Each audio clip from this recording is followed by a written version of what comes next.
Igama lam ndinguNomphelo Sorhali, ndisuka kwilali yasePostdam Village ephantsi komdantsane kuWard 22. Ndijoyine le program ka-agriculture kunyaka ophelileyo okuthi ngunyaka ka-2024 ngoNovemba, nge-11 kaNovemba 2024.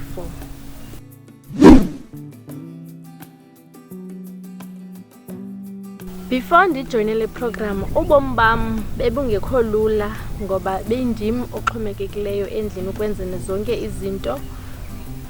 Bekungekho lula, imali ibingekho, kungekho nto iqhubekekayo intle ekhayeni endisuka kulo. Kodwa ngojoyina kwam le program izinto zijikile, ndikwi-progress ebonakalayo kakhulu, kukho umehluko from uhlobo ebendisuka kulo kuqala.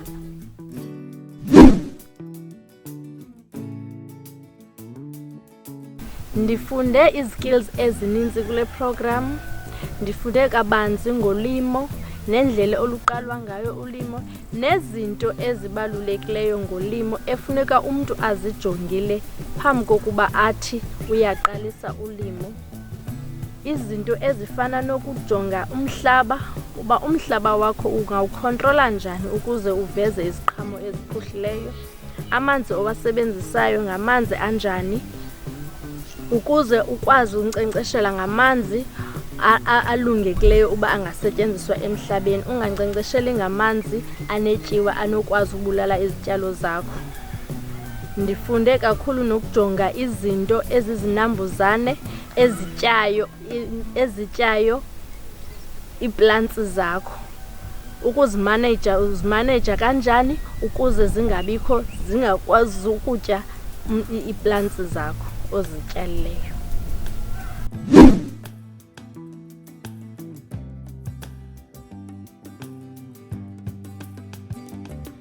Ukhona kakhulu umehluko apha elalini owenzekayo ngoba abantu bale lali abasahambi bayothenga iveji kwiindawo ezikude, kwiimakethi ezikude, bathenga apha kuthi.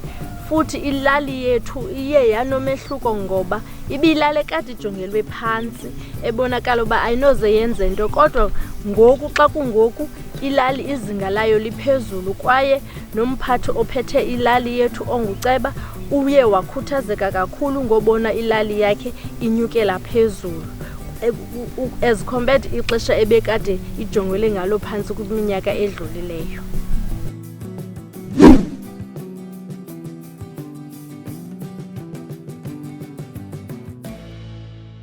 Iye yenza umehluko omkhulu i-toolkit ngoba i-toolkit endincedisileyo ekutyaleni izityalo zam. Uba bezingekho ii-toolkit ezindinazo, ndingakhange ndikwazi uprodyusa ngehlobo endenze ngalo.